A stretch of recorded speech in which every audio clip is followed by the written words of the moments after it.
Before we begin, we would like to acknowledge that we are gathering on the unceded territory of the Secwepemc First Nation. Welcome to the official launch of Kamloops Moms for Clean Air. My name is Gina Morris, and I, together with a group of truly amazing moms, including my mom, she's over there, have formed this new advocacy group for children. We are not just a group for moms. We are for anyone who cares about clean air, healthy lungs, and preserving the freedom we have of running outside at any time we want to breathe deeply while doing all the things we love to do outdoors.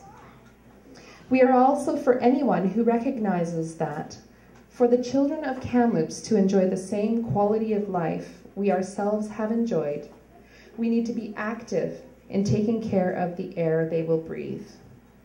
Together, all of us here can begin a community dialogue around air pollution concerns in Kamloops, both current issues and the concerns we hold for the future of our community. Regardless of generation or gender, we are all here for a child, and we know that as unique as we all are, the love and protectiveness we feel for our children is what makes us very much the same. How many times has each of us said, "Don't touch that. Get down from there. Watch out. Ta-ta. Danger. Stop! Don't put that in your mouth." We've said it all because we want to protect them. This is our natural and parental responsibility to keep our children from harm. Many of you may be wondering, who is Kamloops Moms for Clean Air? There are many ways to answer this, but I would like to start by reading our mission statement. Kamloops Moms for Clean Air uses the power of moms to protect and improve the air in Kamloops. We are uncompromising defenders of our children's health. Our intent is simple: to ensure that our children, whose lives are entrusted to us, have a healthy environment in which to grow and flourish. We will remain vigilant in recognizing potential threats to our air quality and respond quickly, boldly, and publicly to defend our children.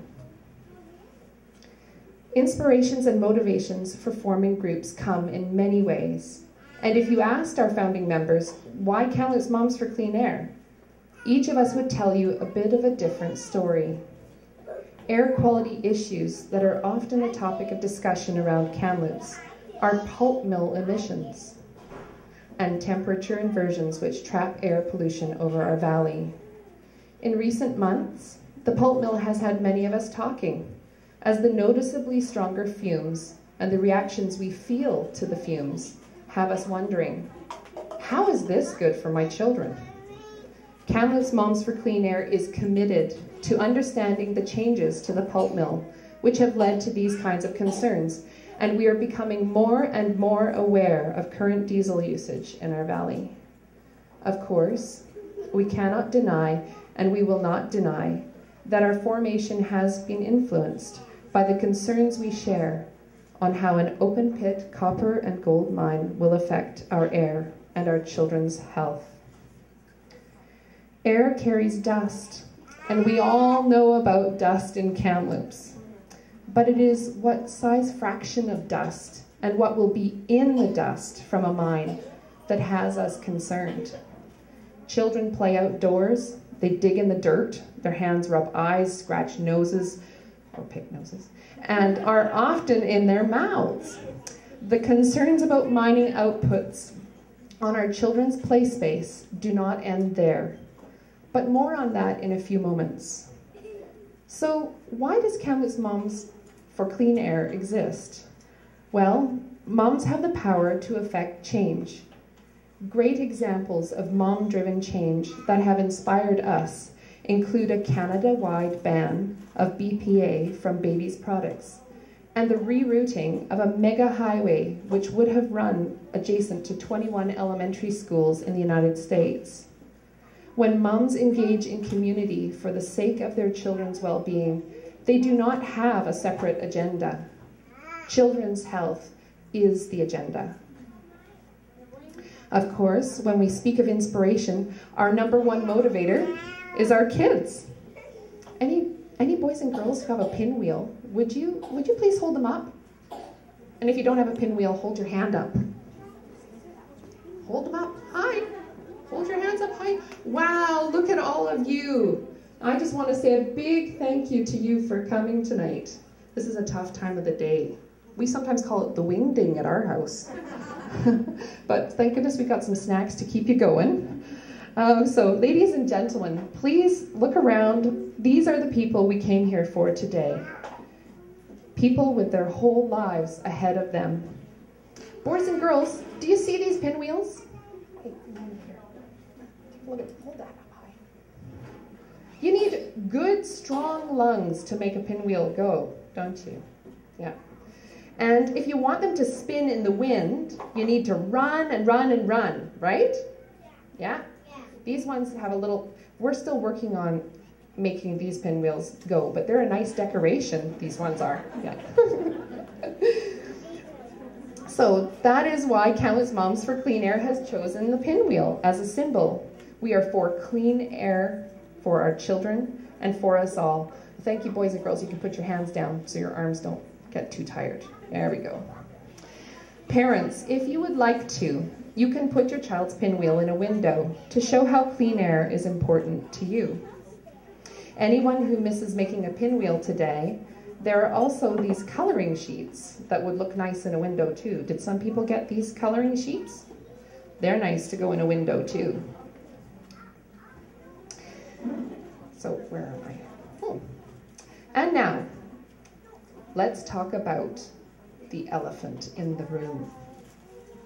The one thing that has received a fair bit of attention in the media and sits in a very central, very big, and very deep place in the minds of the people of Kamloops, and that is the proposed open pit copper and gold mine.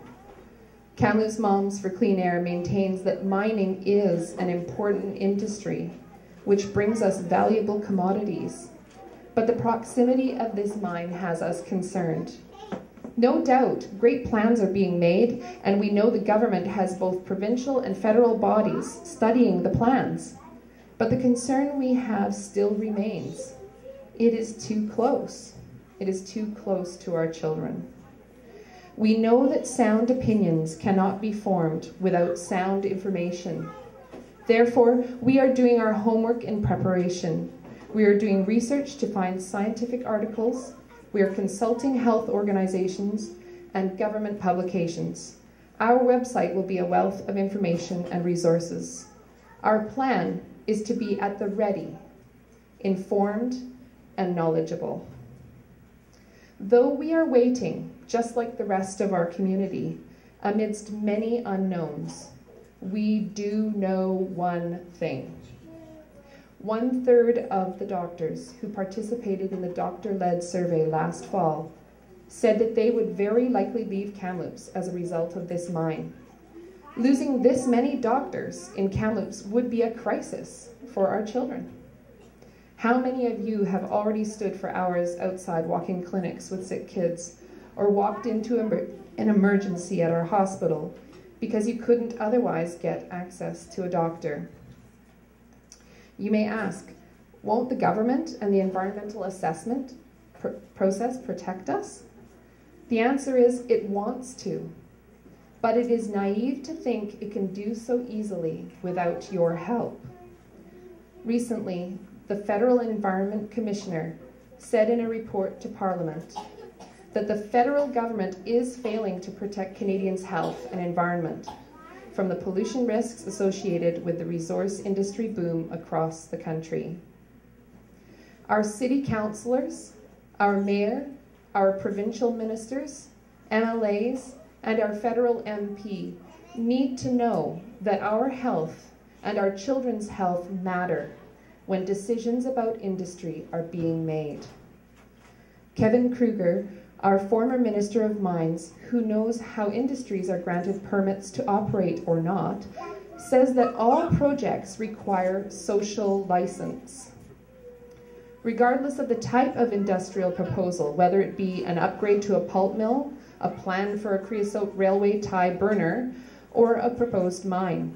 By not speaking up about our concerns, we are giving our social license for that project to go ahead. With this in mind, the conversation about the future of our children's air begins today. This event is part of our consultation process. Today, we are providing a space where conversation and discussion can happen. We want to hear your ideas, your thoughts, and your concerns, and through you, we hope to identify the issues that need the most attention here in Kamloops. And for those of you who aren't able to leave your comments today, we will look forward to your email messages. In a few moments, I will release you to the beautiful, colorful paper around the room. You can see some people have already started to write on them. But first, I would like to share with you about our upcoming events. As part of our educational effort, Kamloops Moms for Clean Air is bringing 2 dynamic speakers who will share their expertise about air pollution and its effects on health. You really cannot miss these people. They're coming all the way from Utah. They will also teach us about how to be successful in making children's health come first.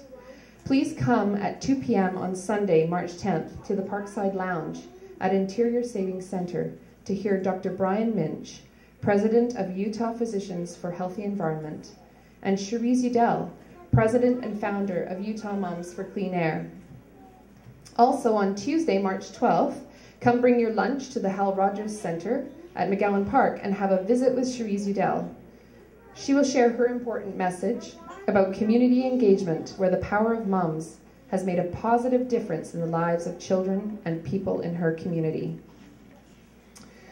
You can find out more information about these speakers and our events on our handouts or online. KamloopsMomsForCleanAir.com will eventually get rolling. It's live now. Yoo-hoo! It's live. Woohoo! So thank you all for coming. And to the members of the media, we are now going to turn our focus to speaking with the parents and families who have come out this afternoon. And now, please, feel free to get a pen and start writing. Thank you.